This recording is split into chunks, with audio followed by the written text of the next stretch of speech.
Now I want to give you a little bit of introduction. We'll stop and put the introduction here to myself and to my wife now that we've got the monkey and the fish rattling around in our head.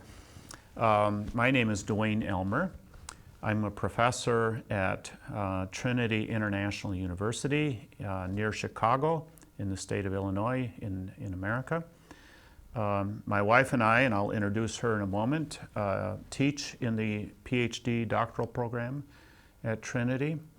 We teach in educational studies, and we also teach in cross-cultural international studies. My wife was born in Zimbabwe. I'll let her tell more about that if she wants to when she has her turn up here.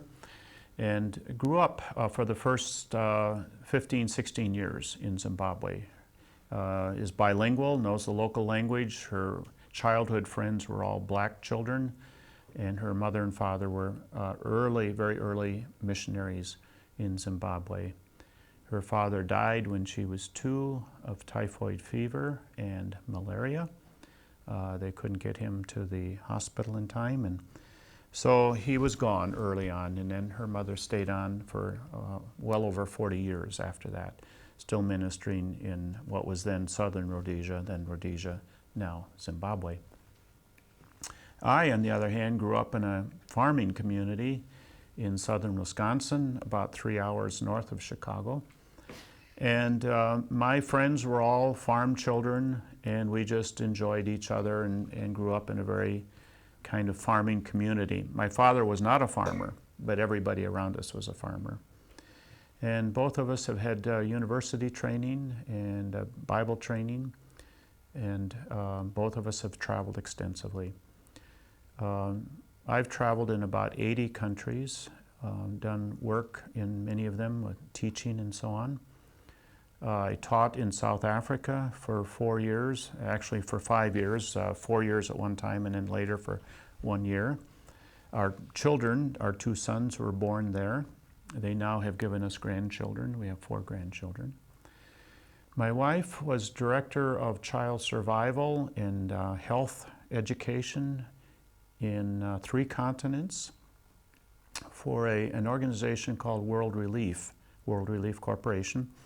And so she traveled extensively, and it was her job to keep children under the age of 5 alive until they were 5 years old. And then it shows that they were able to survive much more easily. But at that time, 40,000 children every day were dying of a preventable disease. And it was her job to help the mothers, keep their children alive. So she got involved in nutrition, health nutrition, and helping the mothers understand how to treat diarrhea and some of the other preventable diseases. And then eventually she got into microeconomic enterprises so that mothers could make some money to feed the children. Most of these were single moms because their husbands had been killed in war or were not around. And so these were moms that had to take care of their children by themselves.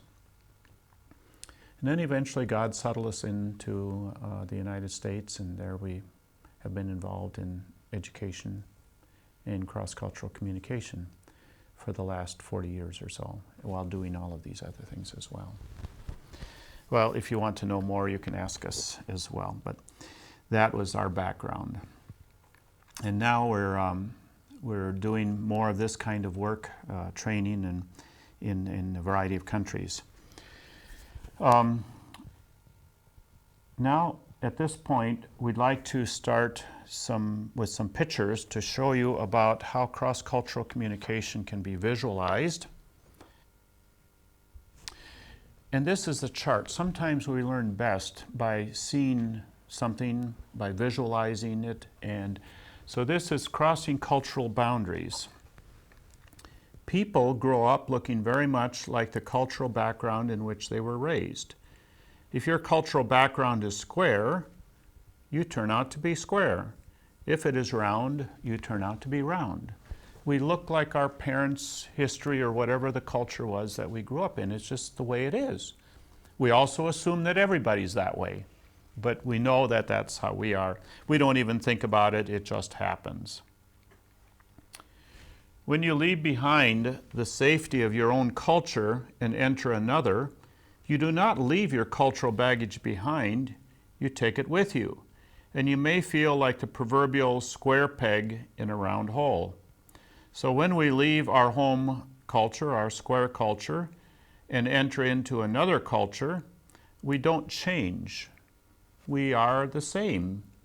We get off the plane or off the boat or we cross by motor car, and we're not any different than we were before we crossed the border.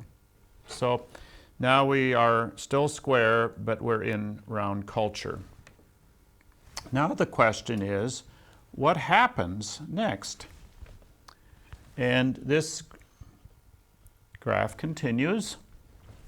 But you can adjust, you can fit in, you can adapt yourself to this new culture, you can make the transition effectively, and gradually identify more and more with your host country colleagues. The result is greater fulfillment and productivity for you and your employer.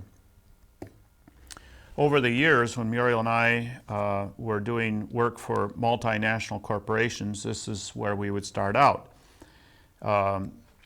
Most people in the corporate world just assume that when their company, General Electric or General Motors or oil petroleum company, Shell, British Petroleum, doesn't matter.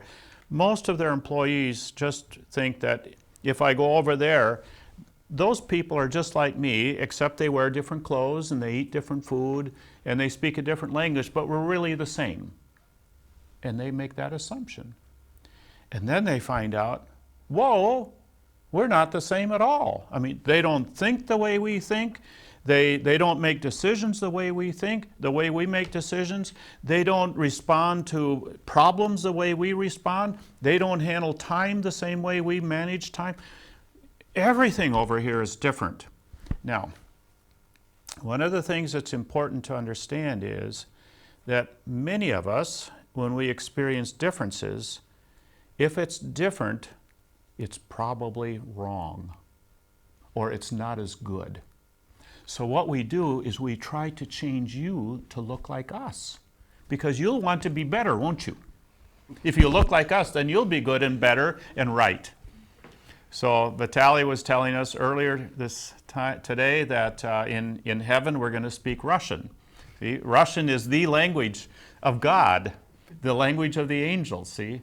Our language is best. Everybody thinks their language is best. And so we were having some fun about that issue.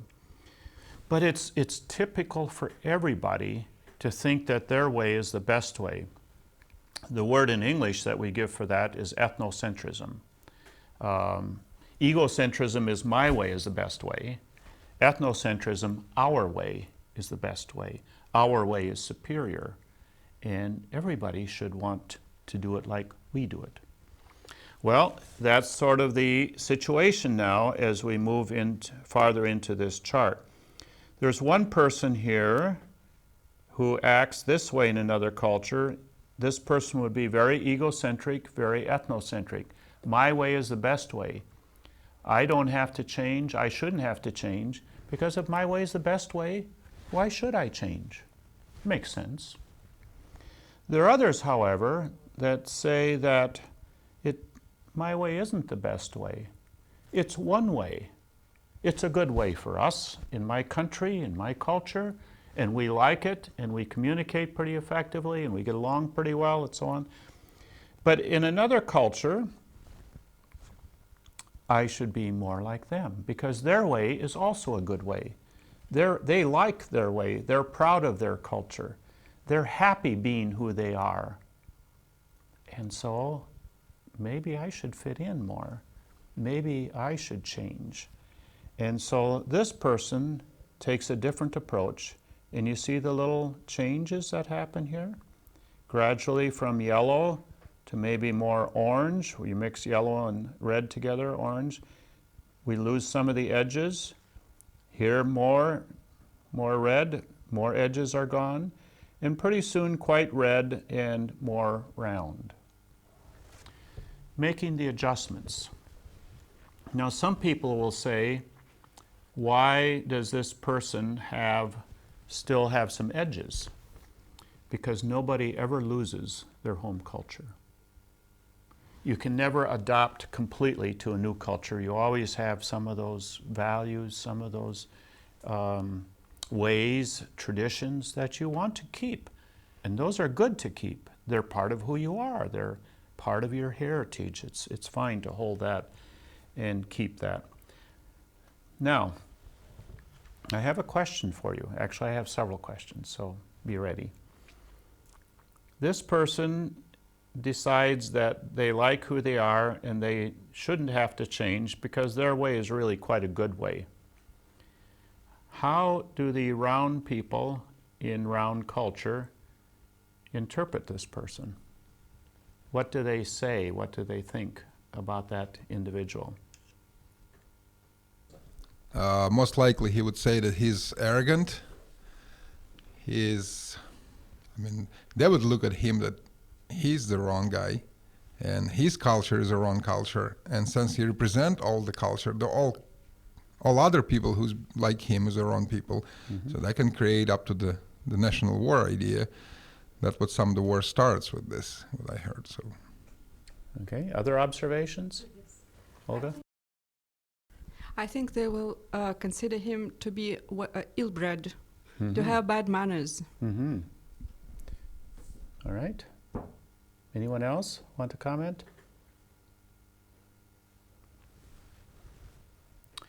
Is there a possibility of good friendship here?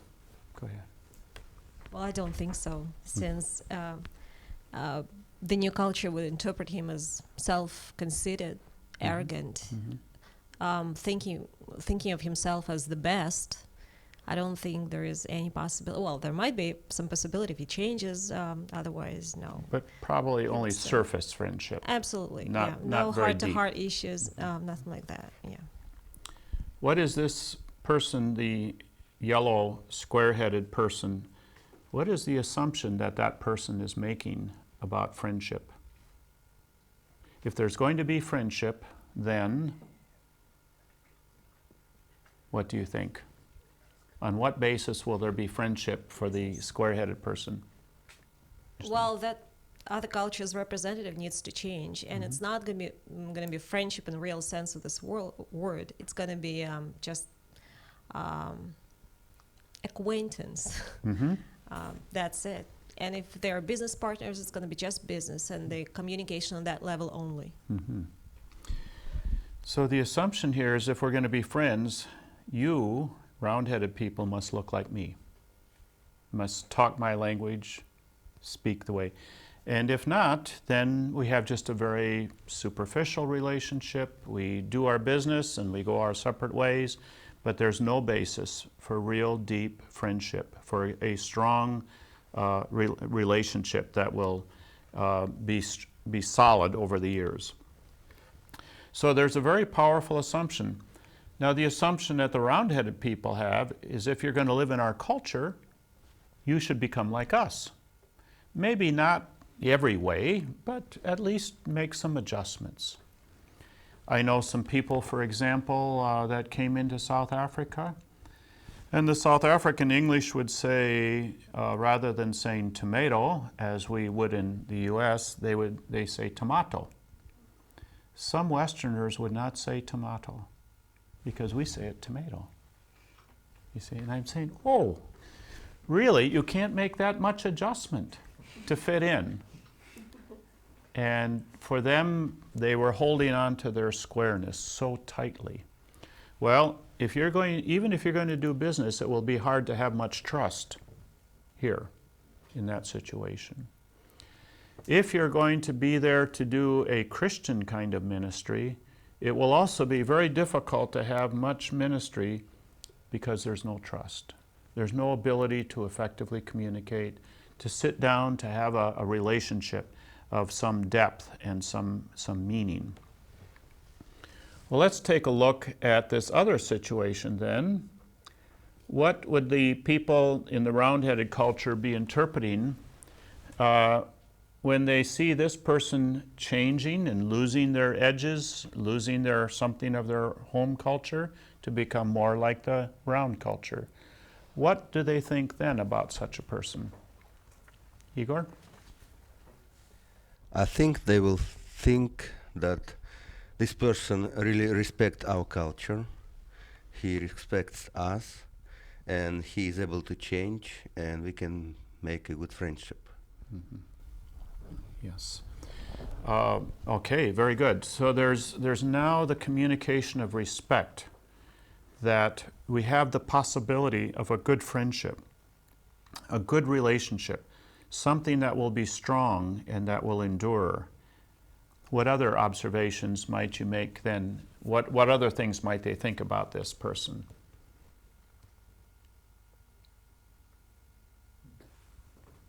Consider the opposite of the situation down here. You use the word conceited and arrogant. What will they think if the person is changing, willing to change? Since this person will be regarded as an open-minded person, Open-minded? he will be the one to take on some of the values, core values of that culture, and that means that he can be dealt with effectively not only at the business level but also at the heart level. I mean, he can, at least the basis for trust, the basis for good communication is understanding. And those new cultural people of the new culture will interpret it as his desire to understand them. And when we see that desire to understand somebody else, then anything may happen. Friendship, good acquaintance, heart-to-heart conversations, anything like that. I also think that this person is smart enough to understand us. Isn't it interesting when somebody is willing to make some changes to be more like you have a lot of wonderful thoughts about them. They're smart, they're intelligent, they're interesting, we can have a great relationship, they're a wonderful person, they're humble, which means that they're willing to continue to be flexible and open. So we make positive attributions, we assign positive characteristics to the people who are willing to adjust and not think that they're better than us. Very important. Any other observations before we close? Yes, Sasha. Yeah, I think the relationships would be more natural, and soon round-head people would not notice that he used to be a square-head person. So the relationship would be more natural. Like in our church, there's a person who migrated from different culture, and honestly, I don't pay attention that he has different eyes, and because the relationship was very natural because he changed to our culture. So eventually, they will not see this person as a foreigner, but he's one of us. He's with us. We don't think of him as other than like us, one of us. He's us. And that's a wonderful experience to have that happen. How do you know in your culture when someone has come to that point? I know you mentioned, Sasha, that you just think that way. You don't see differences anymore, physical differences or linguistic differences. You just see them as one of us. But what are some other things that you're looking for as Russian people when foreigners come in and live in your community? What are some of the indicators that they're making this kind of a track rather than this kind of a track?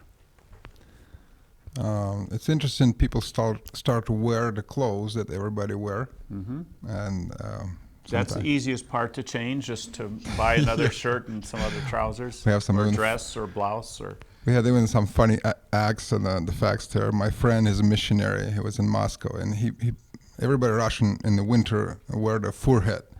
So he bought a forehead and said, "Wow, how do you like my forehead?" I said, "It's nice, but it's a women's." So he had something a little bit to adjust more to understand what the difference between men's and women. But really, he tries. I mean, he bought this forehead. This is cost and everything. And you probably can see some of the clothes and the act and maybe even greetings, or they start a own language or greet you in your own language. That's probably some of the things that they try to do, maybe with accent, but still the question. So that's kind of interesting. So From a Russian perspective, and perhaps you've met one or two of these people, what kinds of things do you see from them that tells you that they're not willing to make some adjustment? What would be the opposite characteristics or things? Such people who do not adjust, they try to live in their own communities, keep to themselves, I mean, to the people who are like them or from their own culture. Yes, and it's, to some degree, that's natural. We all like to be with people who speak our language, they understand us. Even if you come from the East Coast of the United States and the West Coast, and you've never met each other, but now you're in Moscow, and you're immediately best friends because they speak English, they understand America, so we're good. But when they're still doing that 3 months and 12 months later, you say, and that's not good. So that would be one indicator. What else do you notice when people are staying in their own cultural framework? They might still celebrate their feasts and holidays and not celebrate our feasts and holidays. Often that's the time when everybody has a feeling of nostalgia, a warm feeling. Our nation's birthday, that day that we celebrate, or Christmas or Easter, because those are times when family came together. And we celebrated as family, and everything was warm, and everybody overlooked their differences, and everybody was friendly and happy, and delicious food, and all day long we're eating and drinking and having fun. And so our history with these special days often are related to family and good feelings. So then we continue those. But if you want to know another country, or if you want to know about what is special for another person, the anthropologists say that when you see a country celebrating, that is where the heart of the people comes out. And so in Mexico, at certain days, and you see them with all of their color and their dance and the music. And they're not so much together as family, but together as communities in the streets and all over. But if we say, well, that's their holiday, it's not our holiday, so we'll just do our thing, we'll be by ourselves, then we fail to learn the hearts of the other people, get some glimpse into the things that they value, how they celebrate, and the way in which they express their celebration, and how it's different from ourselves. And then you begin to see new insights about this particular culture. So special events, times that are meaningful, whether we cluster together or whether we go out into the community. One of the signs of culture shock, a lot has been written about culture shock, but one of the signs of culture shock is when you withdraw into your own community. You want to be with people like yourself. So I go out and I connect and I do what my job says, but I'm never comfortable there. I never stay there any longer than I have to. And then I come back. And now I'm comfortable again. Now I'm relaxing. Now I like being here. You never have really made the cultural adjustment until you're at least as relaxed with the Russian people as you are with other Americans, if I can use your culture as the other culture here. And I remember that the kind of the time in South Africa when I was making the transition, and I was realizing that I am feeling so comfortable here, I really don't want to go back home so quickly. I like it. This is good. This is enjoyable. I'm relaxed. These are my friends. And I remember thinking, that is so good. That's what I wanted to accomplish. And people were starting to come to our home and pop in. That's when you're friends, not when they make an appointment to see you, but when they pop in. Just knock on the door and you say, who's there? And all of a sudden they come in and you talk and you have time together. And then you do the same for them. You pop in. TVS is a nonprofit project. Our joint effort will bring about the common purpose of making Christian education available around the world and developing good Christian servant leaders. You have a unique opportunity to partner in this effort through your prayer and/or financial support of TVS Ministry. For more information, please visit www.tvseminary.com. Well, here are some indicators. We'll go one step farther in this cross-cultural adjustment process, and we'll do that when Muriel comes and takes us into the next session. Any questions before we finish? Any comments?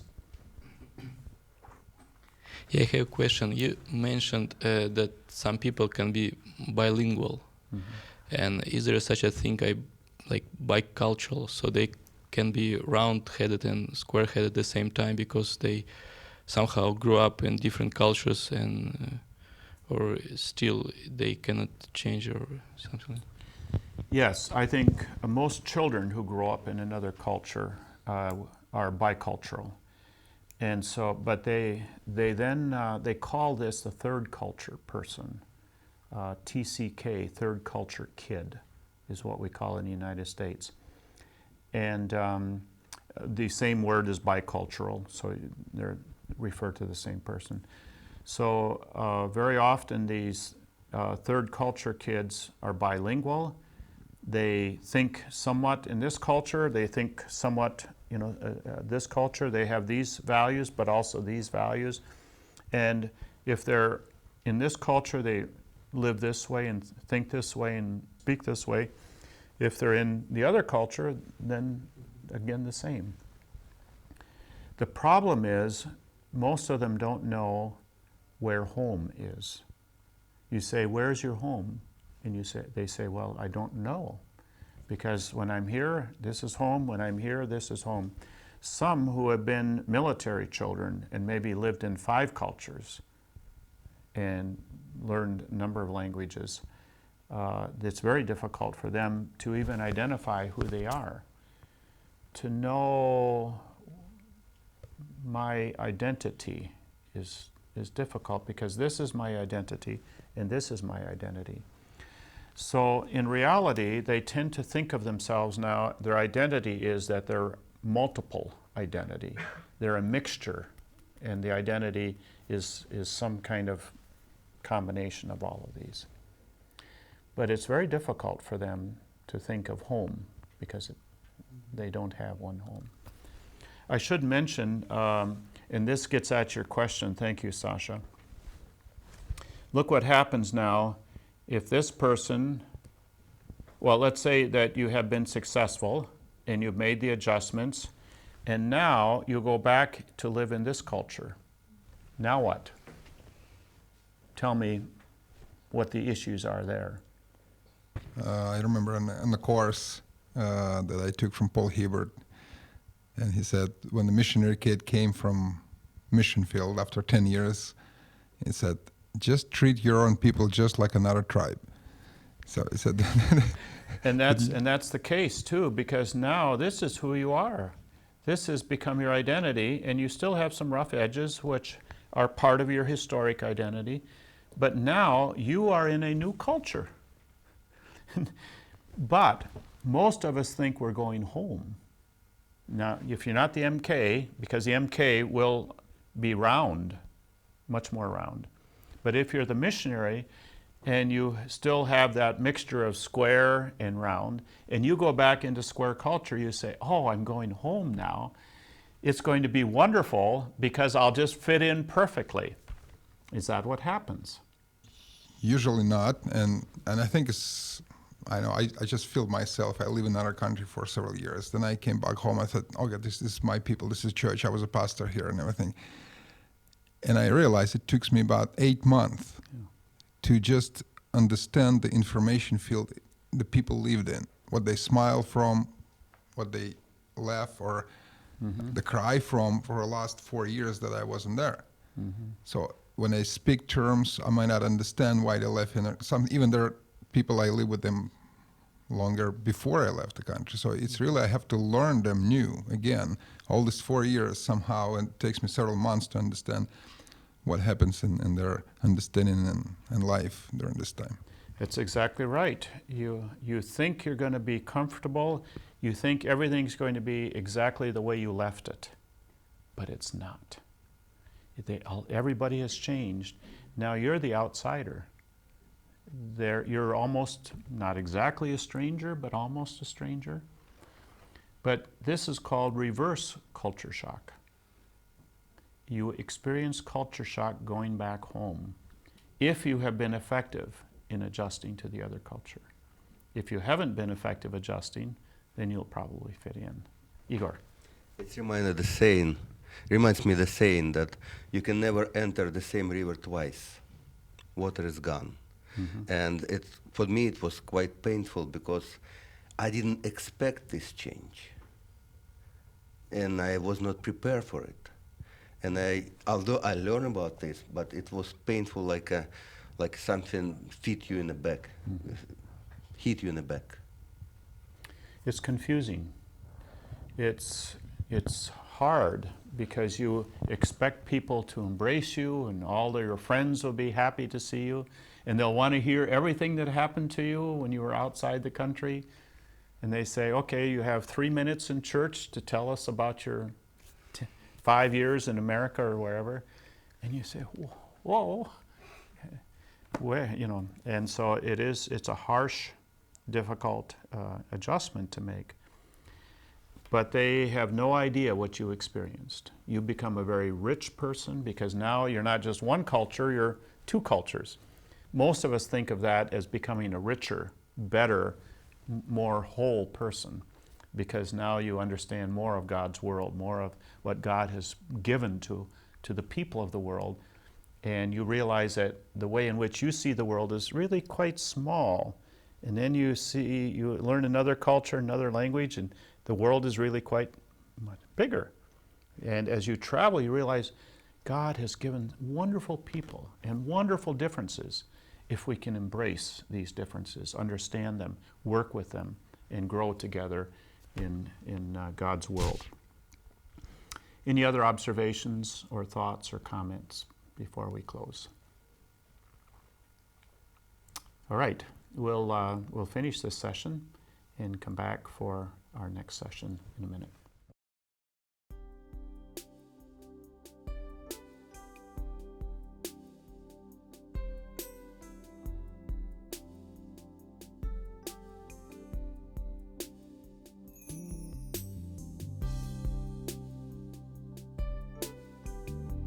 Now he who supplies seed to the sower and bread for food will also supply and increase your store of seed, and will enlarge the harvest of your righteousness.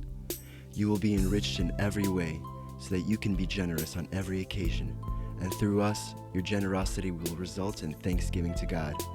2 Corinthians chapter 9, verses 10-11. How to give to TVS Ministry. You may give online at efca.org/givenow. In the description place, write Russia Distance Learning, account number 24109-0150. Or make checks out to EFCA. Write on the check memo line, Russian Distance Learning, account number 24109-0150. Mail to EFCA Donor Services, 901 East 78th Street, Minneapolis, Minnesota, 55420-1300. Or send your gift through PayPal for tvs.gift@gmail.com.